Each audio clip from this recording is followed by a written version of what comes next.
উগ্রবাদী, চরমপন্থী, জঙ্গি, সন্ত্রাসী, আরএসএস এর গুন্ডা, মোদির নেতৃত্বাধীন সেই সবগুলো সন্ত্রাসীকে হুঁশিয়ার করছে, নিজেরাই যুদ্ধাবস্থা তৈরি করো না। যদি নিজেরাই যুদ্ধাবস্থা তৈরি করো, এইদিকে 14 কোটি, ওইদিকে 30 কোটি যখন দাঁড়াবে, আল্লাহর কোরআনের হিসাব অনুযায়ী 10 গুণ শক্তিশালী হয়ে এইদিকে 140 গুণ, ওইদিকে 300 গুণ শক্তি নিয়ে এমন ভাবে দাঁড়াবে, শিল পাটার মাঝখানে সবকিছু আসতে যেমন ভর্তা হয়ে যায়, গাজওয়াতুল হিন্দ শুরু হলে উগ্রবাদীরা ভর্তা হয়ে যাবে, দিল্লিতে কালেমার পতাকা উড়িয়ে দেওয়া হবে। আল্লাহ নবী বলেছেন, আমার উম্মতের দুটি দলকে আল্লাহ তাআলা জাহান্নাম থেকে মুক্তি দিয়েছেন, আল্লাহ তাদেরকে জান্নাত দিবেন। সুবহানাল্লাহ। দেখেন তো এই দুই দলে যাওয়ার সুযোগ আছে কিনা, হাদিসটা ভালো করে শোনেন। আল্লাহ নবী বললেন, প্রথম দল হলো ইসাবাতুন তাগজুল হিন্দ, যারা হিন্দুস্তানের বিরুদ্ধে যুদ্ধে অংশ নিবে। খেয়াল করে শোনেন তো, আল্লাহ নবী বলেছেন যারা 1 নাম্বার দল হলো যারা হিন্দুস্তানের বিরুদ্ধে যুদ্ধে অংশ, কার বিরুদ্ধে? জোরে বলেন তো।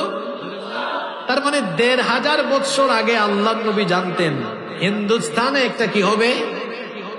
জোরে বলেন কি হবে? হিন্দুস্তান ছিলেন না তো আপনারা? হিন্দুস্তানকে চিনেন আপনারা?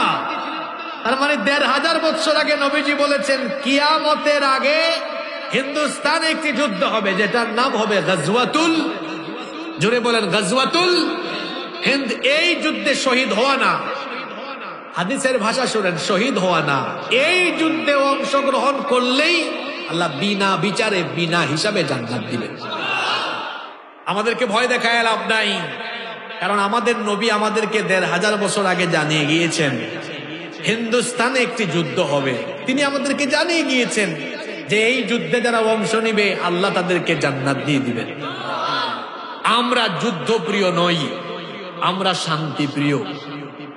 তবে কেউ যদি আমাদেরকে একদম গায়ে পড়ে আমাদের বিরুদ্ধে লেগে যায়, আমরা মুসলমান, আমরা যুদ্ধপ্রিয় নই, আমরা শান্তিপ্রিয়, এটা ঠিক আছে। আমরা কাউকে আক্রমণ করি না, এটাও ঠিক আছে। কিন্তু জেনে রাখতে হবে, আমরা কাউকে আক্রমণ করি না, এটা যেমন সত্য, তেমনি আমরা আক্রান্ত হলে কাউকে ছাড় দেই না, এটাও সত্য। সম্মানিত সাতক্ষীরাবাসী, আল্লাহ রসুল শুধু জান্নাতের সুসংবাদ দিয়ে যাননি, আরো বলেছেন এই যুদ্ধে প্রচুর মুসলমান শহীদ হবে, কিন্তু এই যুদ্ধে আল্লাহ মুসলমানদেরকে বিজয় দিয়ে দিবেন। শহীদ হওয়ার কথা শুনে আপনারা কি ভয় পেয়েছেন? আমার জাতীয় কবি বলেছেন, উহারা চাহুক দাসের জীবন, আমরা শহীদি দরজা চাই। নিত্য মৃত্যু ভিতরা, মোরা মৃত্যু কোথায় খুঁজে বেড়াই। আমাদের অতীত ইতিহাস আমরা জানি, আমাদের পূর্বপুরুষেরা বদরে, ওহুদে, খায়বারে, খন্দকে চিপায় চাপায় লাশ দেখেছেন, তারা ভয় পাননি। সাগরের উত্তাল তরঙ্গমালা পাড়ি দিয়ে পৃথিবীর দিক দিগন্তে তারা কালিমার পতাকা উড়িয়েছে। আমরা তাদের উত্তরসূরি, আমাদেরকে মৃত্যুর ভয় দেখিয়ে লাভ নাই। আগুনের স্ফুলিঙ্গ ভেদ করে সাগরের উত্তাল তরঙ্গমালা পাড়ি দিয়ে জালেমের সামনে, জালেমের বুকে কাপুরি সৃষ্টি করে কালেমার পতাকা আমরা উড়ায় দিব।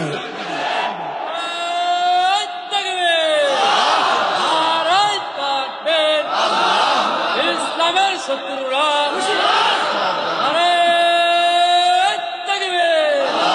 আল্লাহ নবী বলেছেন, আমার উম্মতের দুটি দলকে আল্লাহ তাআলা জাহান্নাম থেকে মুক্তি দিয়েছেন, আল্লাহ তাদেরকে জান্নাত দিবেন। সুবহানাল্লাহ। দেখেন তো এই দুই দলে যাওয়ার সুযোগ আছে কিনা, হাদিসটা ভালো করে শোনেন। আল্লাহ নবী বললেন, প্রথম দল হলো ইসাবাতুন তাগজুল হিন্দ, যারা হিন্দুস্তানের বিরুদ্ধে যুদ্ধে অংশ নিবে। খেয়াল করে শোনেন তো, আল্লাহ নবী বলেছেন যারা 1 নাম্বার দল হলো যারা হিন্দুস্তানের বিরুদ্ধে যুদ্ধে অংশ, কার বিরুদ্ধে? জোরে বলেন তো। তার মানে 1500 বছর আগে আল্লাহ নবী জানতেন হিন্দুস্তানে একটা কি হবে। জোরে বলেন কি হবে? হিন্দুস্তান ছিলেন না তো আপনারা? হিন্দুস্তানকে চিনেন আপনারা? তার মানে 1500 বছর আগে নবীজি বলেছেন কিয়ামতের আগে হিন্দুস্তানে একটি যুদ্ধ হবে, যেটার নাম হবে গাজওয়াতুল, জোরে বলেন গাজওয়াতুল হিন্দ। এই যুদ্ধে শহীদ হওয়া না, হাদিসের ভাষা শুনেন, শহীদ হওয়া না, এই যুদ্ধে অংশগ্রহণ করলেই আল্লাহ বিনা বিচারে বিনা হিসাবে জান্নাত দিবেন। আর 2 নম্বর দল হলো ওয়াইসাবাতুন তাকুনু মা ঈসা ইবনে মারইয়াম আলাইহিস সালাম।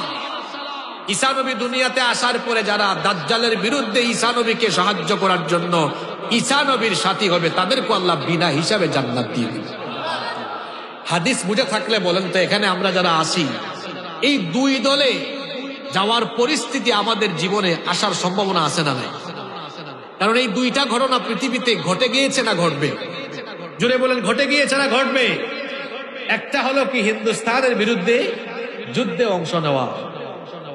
আপনারা জানেন যে বর্তমানে এমনিতেই হিন্দুস্তানে এমন এক পরিস্থিতি বিরাজ করছে, তারা নিজেরাই গাউরামি ঘাটতেরামি করে করে তারা এই অঞ্চলে একটা যুদ্ধ বাঁধিয়ে দেওয়ার মতো পরিস্থিতি সৃষ্টি করছে। মনোযোগ আছে তো আপনাদের? গেল কিছুদিন আগে কাশ্মীরে একটি জঙ্গি নাটক নরেন্দ্র মোদী সরকার সাজিয়ে গোটা ভারতবর্ষে তারা এখন মুসলমানদের উপরে নিপীড়ন করছে। এই ঘটনাকে কেন্দ্র করে পাকিস্তান আর ভারতের মধ্যে এখন যুদ্ধাবস্থা বিরাজ করছে, থমথমে পরিস্থিতি। যে কোনো মুহূর্তে ভারত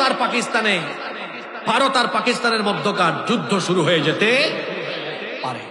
একদিকে তারা পাকিস্তানের সাথে ঠেলাঠেলি করে, অন্যদিকে গত 5ই আগস্ট 2024 তারা তাদের সেবাদাস, তাদের তাবেদারদেরকে বাংলাদেশের নেতৃত্ব থেকে হারানোর পরে বাংলাদেশের ব্যাপারে তাদের দৃষ্টিভঙ্গি তারা এমন করেছে যে তারা বিভিন্ন সময় বিভিন্ন ইস্যু দিয়ে তারা এমন এমন পরিস্থিতি সৃষ্টি করছে যেন মনে হয় তারা গায়ে পড়ে ইচ্ছা করে বাংলাদেশের সাথে একটা যুদ্ধাবস্থা পরিস্থিতি তৈরির চেষ্টা করছে। আমরা সতর্ক করে দিতে চাই, আমার দেশের লাল সবুজ পতাকার দিকে কেউ চক্ষু বাড়ালে সেই চক্ষুকে আমরা তুলে ফেলবো। এই দেশের মানচিত্রের দিকে কেউ কালো হাত বাড়ালে এদেশের 20 কোটি মানুষ সেই কালো হাতকে ভেঙে চুরে গুঁড়া গুঁড়া করে দিবে।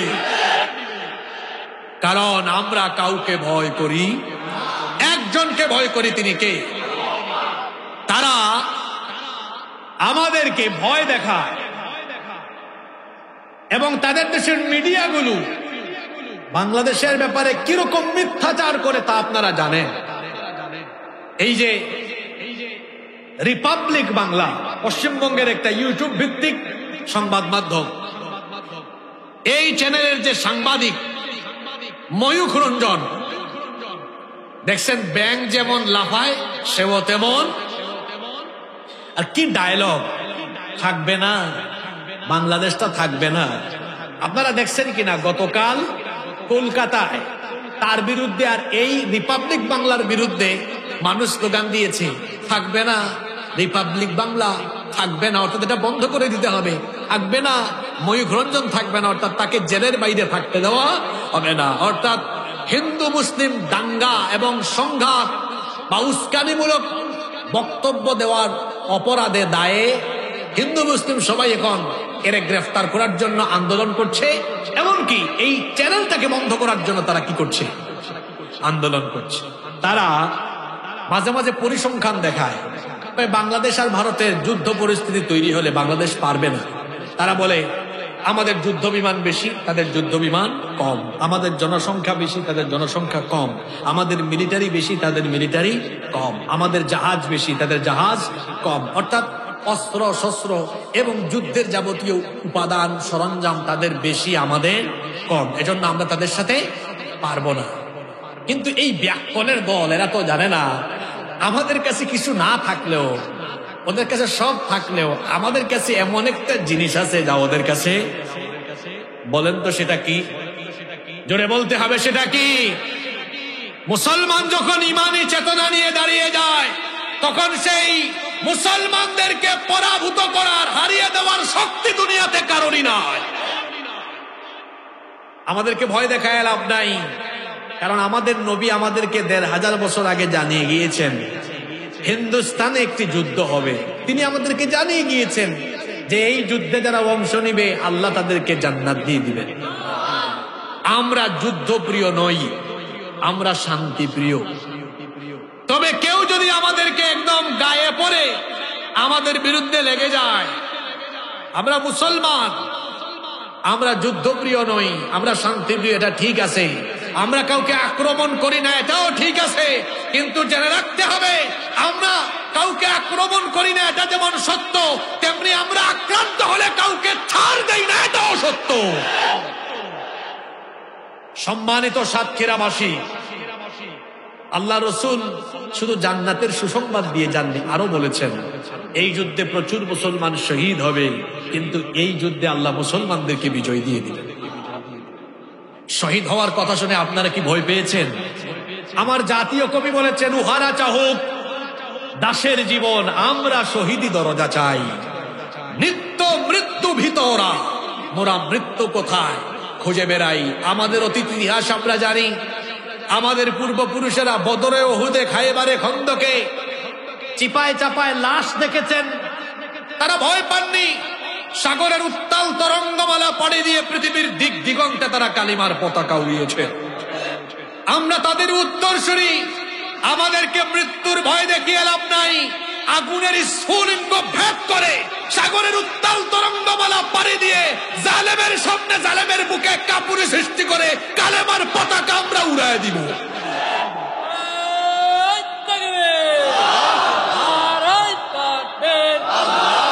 ইসলামের শত্রুরা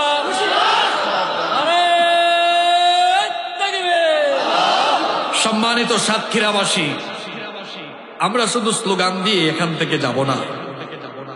ভারতবর্ষে যে যুদ্ধ হবে, এই যুদ্ধে মুসলমানরা যে জিতবে, বিজয়ী হবে, এটা কোরআন থেকে, হাদিস থেকে আর বাস্তবতা থেকে আমি আপনাদেরকে বুঝাই দেব ইনশাআল্লাহ। কষ্ট হচ্ছে না তো আপনাদের? বলবো না, শেষ করে দিব। যাদের ইমানের ব্যাটারি দুর্বল হয়ে গিয়েছিল, আজকে এখান থেকে তাজা করে উঠেন। ইমানের ব্যাটারিটাকে একদম আল্লাহর কোরআন দিয়ে চার্জ দিয়ে ফুলফিল করে তারপরে এখান থেকে ইনশাআল্লাহ। আসেন প্রথমে কোরআন থেকে দেখি। আপনারা বাড়িতে গিয়ে আল্লাহর কোরআনের ৮ নম্বর সূরা, সূরা আনফালের ৬৪ নম্বর আয়াত, ৬৫ নম্বর আয়াত পড়বেন। কোন সূরা? সবাই বলেন, যাদের ইমানের ব্যাটারি দুর্বল পড়েন, বলেন কোন সূরা, কত নাম্বার আয়াত? নাম্বার ৬৫। কত নাম্বার? দেখেন তো আল্লাহ কি বলতেছেন। আল্লাহ তাআলা বলছেন, ইয়া আইয়ুহান নাবিয়্যু হাসবুকাল্লাহু ওয়া মান ইত্তাবাআকা মিনাল মুমিনিন। হে নবী, আপনি এবং আপনার অনুসারী মুমিনদের জন্য আল্লাহ যথেষ্ট। বলেন তো মুমিনদের জন্য যথেষ্ট কে? মুমিনদের সাথে আছেন কে? এরপরে আল্লাহ তাআলা বলছেন, ইয়া আইয়ুহান নাবিয়্যু হাররিদিল মুমিনিনা আলাল কিতাল। হে নবী, মুমিনদেরকে যুদ্ধের ব্যাপারে আপনি উৎসাহিত করেন। তাদের ভয় পাওয়ার কোনো কারণ নাই। তার কারণ হলো তারা যখন যুদ্ধে অবতীর্ণ হয়, তখন আমি আল্লাহ তাদের শক্তি কেমন করে বাড়িয়ে দিই। আল্লাহ বলছেন, ইয়াকুম মিনকুম 20 সাবিরুনা ইয়াগলিবু মিআতাইন। মুমিন যখন 20 জন থাকে, তখন 200 জন কাফিরকে তারা পরাজিত করে দিতে পারে। আল্লাহু আকবার। এরপরে আল্লাহ বলছেন, ওয়া ইয়াকুম মিনকুম মিআতুন ইয়াগলিবু আলফাম মিনাল্লাযীনা কাফারু বিআন্নাহুম কওমুন লা ইয়াফকাহুন। আর মুমিন যখন 100 জন থাকে, 1000 কাফিরকে পরাজিত করে দিতে পারে। সুবহানাল্লাহ পড়বেন না? আপনার একটা আশ্চর্য বিষয় খেয়াল করেন, এখানে 2টা গাণিতিক হিসাব দেওয়া হয়েছে। কয়টা? দেখি কারা কারা মনে রাখছেন। 20 জনে কত? 200। বলেন 20 জনে কত? 200। 100 জনে আশ্চর্যের ব্যাপার হলো এই দুইটা গাণিতিক হিসাবের ভাগফল কিন্তু একরকম। যেমন 200-কে 20 দিয়ে ভাগ করেন, ভাগফল কত হয়? 200-কে 20 দিয়ে ভাগ করলে কত হয়? 10 হয়। কত হয়? এবার আপনারা 1000-কে 100 দিয়ে ভাগ করেন তো কত হয়? 10 হয়। তাহলে ভাগফল কি একরকম না আলাদা? তার মানে আল্লাহ বোঝাতে চাচ্ছেন যুদ্ধে অবতীর্ণ হলে মোমেনদেরকে আল্লাহ তাআলা এমন ভাবে শক্তি বাড়িয়ে দেন যে একজন মোমেন 10 গুণ বেশি শক্তিশালী হয়ে যায়। যুদ্ধের টাইমে যে মোমেন 10 গুণ শক্তিশালী হয়। আপনাদেরকে দেখেন একটা ঘটনা শোনাই। ওই যে খায়বারের যুদ্ধে, কোন যুদ্ধ? খায়বারের যুদ্ধে মুসলমানরা লড়াই করতেছে কাফেরদের বিরুদ্ধে, বিজয় হয় না। নবীজি বললেন আগামীকাল আমি এমন একজনের হাতে এই যুদ্ধের দায়িত্ব তুলে দিব, আল্লাহ তাআলা আগামীকাল এই যুদ্ধে বিজয় দিবেন। সুবহানাল্লাহ পড়বেন না? সাহাবীরা তো সেই রাতে অস্থির, নবীজি কাকে না কাকে দায়িত্ব দেন। নবীজি আলী রাদিয়াল্লাহু আনহুকে দায়িত্ব দিলেন। তাকে বলা হতো আসাদুল্লাহিল গালিব। তিনি এক হাতে তলোয়ার আর আরেক হাতে খায়বারের লোহার কপাট। কপাট বুঝেন তো আপনারা?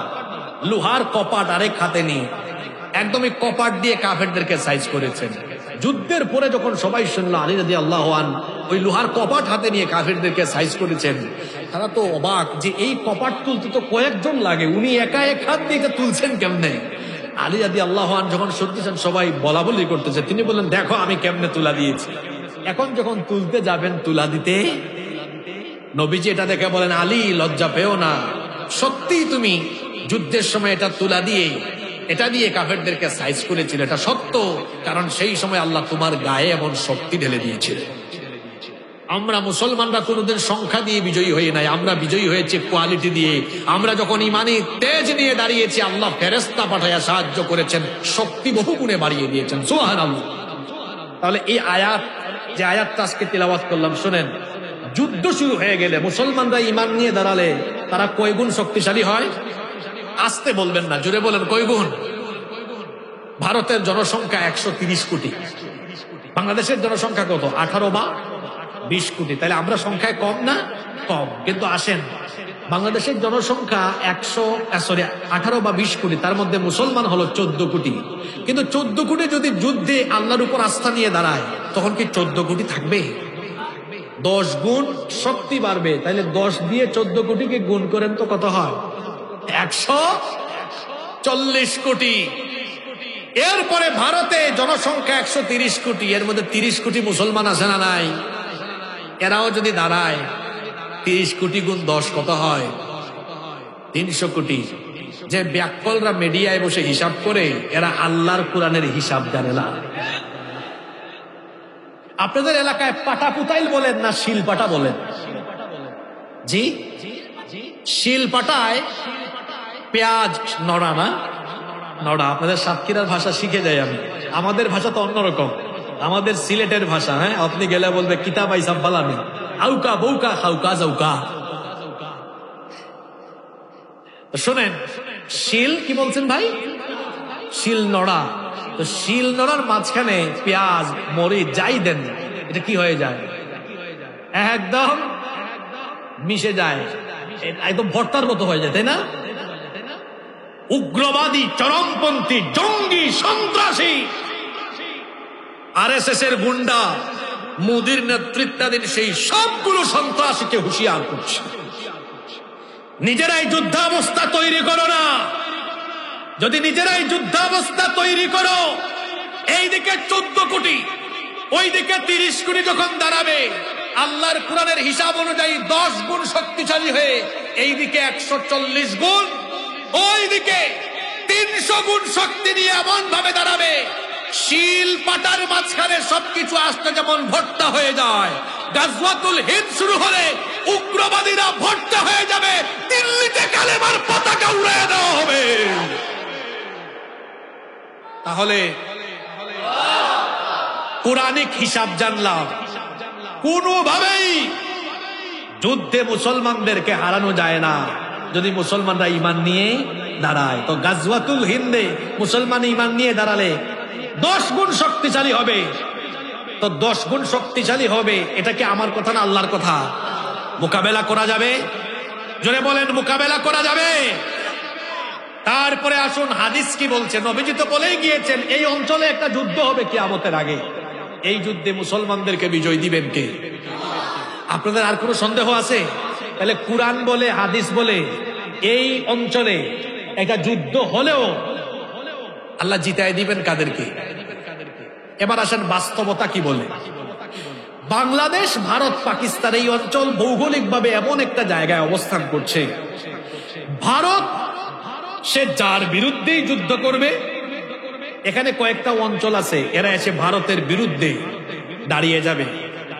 যেমন ভারত পাকিস্তান বা বাংলাদেশের সাথে যুদ্ধ লাগুক, চীন, তুরস্ক, আফগানিস্তান, আরো কয়েকটা দেশ আছে, এরা ভারতের বিরুদ্ধে দাঁড়াবে। যারা জিও পলিটিক্স নিয়ে পড়াশোনা করেন তারা জানেন। তো চীন, তুরস্ক, আরো কিছু দেশ আছে, এরা যদি ভারতের বিরুদ্ধে দাঁড়ায়, আপনারা বলেন এরা পারবে? জোরে বলেন এরা পারবে? তো কুরআন, হাদিস, বাস্তবতা সবই বলে এরা পারবে না। সুতরাং সাতক্ষীরা সহ গোটা বাংলাদেশের মানুষকে বলতে চাই, গত 16-17 বছর আমরা বাংলাদেশে ভারতীয় আধিপত্যবাদের বিরুদ্ধে লড়াই করেছি। কথা ঠিক না বেঠিক? ভারতীয়রা তাদের সেবাদাসদেরকে এই দেশের ক্ষমতা থেকে হারানোর পরে তাদের মাথা কিন্তু ঠিক নাই। এখনো ভারতীয় আধিপত্যবাদ এই দেশে প্রতিষ্ঠার জন্য তারা ষড়যন্ত্র করে যাচ্ছে। স্পষ্ট ভাষায় আমরা বলতে চাই, এই দেশে যদি আর কেউ আগেকার ফ্যাসিবাদদের মতো ভারতীয় আধিপত্যবাদ প্রতিষ্ঠার জন্য ভারতের রকে সহযোগিতা করে, আগের ফ্যাসিবাদদের পরিণতি যা হয়েছে তাদের পরিণতিও তাই হবে। জুতা পিটা করে বাংলাদেশ থেকে বের করে দেওয়া হবে। বাংলাদেশের শত্রুরা, ভারতের দালালেরা। আমরা ওই হাদিসে ফিরে যাচ্ছি আবার। মনে আছে কোন হাদিস? আমার উম্মতের দুই দলকে আল্লাহ তাআলা জাহান্নাম থেকে মুক্তি দিবেন। সুবহানাল্লাহ। একটা দল হলো যারা হিন্দুস্তানের বিরুদ্ধে যুদ্ধ করবে, আরেকটা দল বাকি আছে না? ওয়াইশাবাতুন তাকুনু মা ঈসা ইবনে মারইয়াম আলাইহিমাস সালাম, যারা ঈসা নবীর সাথী হবে তাদেরকেও আল্লাহ তাআলা জাহান্নাম থেকে মুক্তি দিবেন। আমরা কতটুকু হায়াত পাই আমরা জানি না, কিন্তু দাজ্জালীয় ফিতনাকে নিঃশেষ করার জন্য যদি ঈসা নবী আমাদের জীবদ্দশায় চলে আসেন, ঈসা নবীর সাথী হওয়ার জন্য আমরা প্রস্তুত আছি না নাই? আসতে বলবেন না, জোরে বলেন প্রস্তুত আছি না নাই? কারা কারা প্রস্তুত আল্লাহকে দেখান তো। মাশাআল্লাহ, আল্লাহ হাতগুলো কবুল করেন। হয়েছে স্লোগান একটু পরে দিয়ে হাতগুলো নামান, আল্লাহ কবুল করেন। কারণ আমাকে তো আলোচনার ফিনিশিং এ যাইতে হবে। কোন জায়গায় ছিলাম মনে আছে? দাজ্জালকে এসে তিনি হত্যা করবেন ফিলিস্তিনের বাবেলুদে। আজকে ফিলিস্তিনকে পৃথিবীর মানচিত্র থেকে আলাদা করে দেওয়ার জন্য ইহুদিরা আর তাদের পেছনে মার্কিন যুক্তরাষ্ট্র একযোগে কাজ করছে। শুনে রাখুন, পৃথিবীর মানচিত্র থেকে ফিলিস্তিন হারিয়ে যাবে না, বরং পৃথিবীর মানচিত্র থেকে আমেরিকা হারিয়ে যাবে। আন্দাজেই ঠিক বললেন। এখন যদি বলি হারিয়ে যাবে, প্রমাণ কি বলতে পারবেন? তো প্রমাণটা যেন বলতে পারেন, হাদিসটা শুনেন। আল্লাহর রাসূল বলেছেন কিয়ামতের আগে পৃথিবীতে বড় বড় 3টা ভূমিধস হবে। কয়টা? জোরে বলতে হবে, কয়টা? কোন কোন জায়গায় হবে সেটাও নবীজি বলেছেন।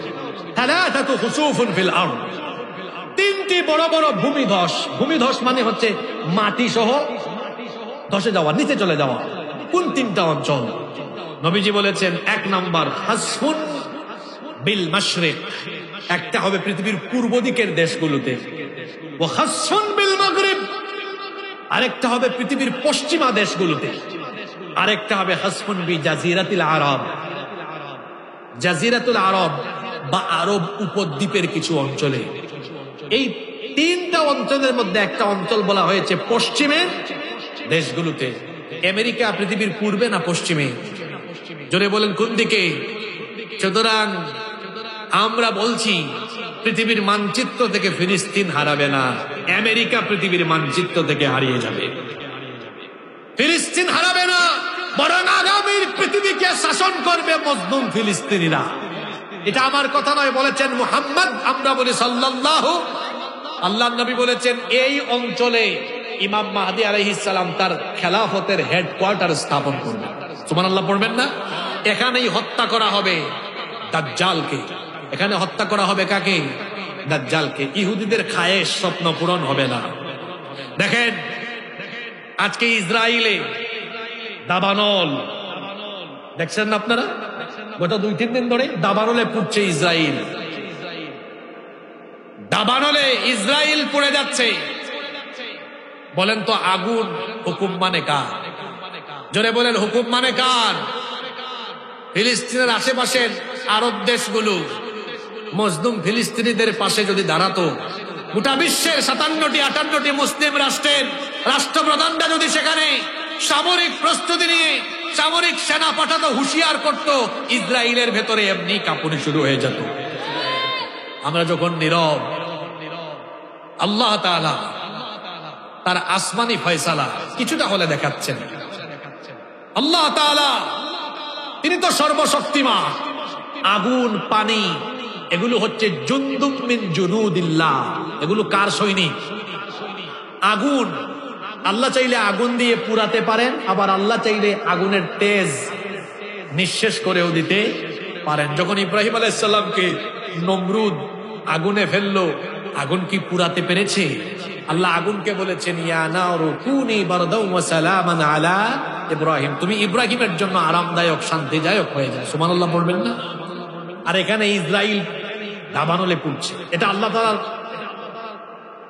সামান্যতম নিদর্শন আল্লাহ শুধু দেখিয়েছেন। এই দাবানল পুড়ছে।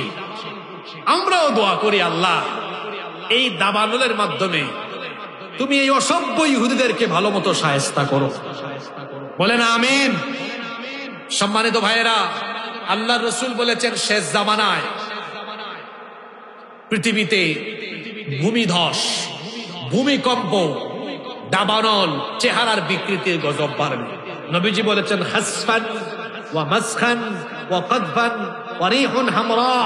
আল্লাহ নবী বলেছেন ভূমিধস, ভূমিকম্প, চেহারার বিকৃতি আর দাবানলের গজব শেষ জামানায় আসবে।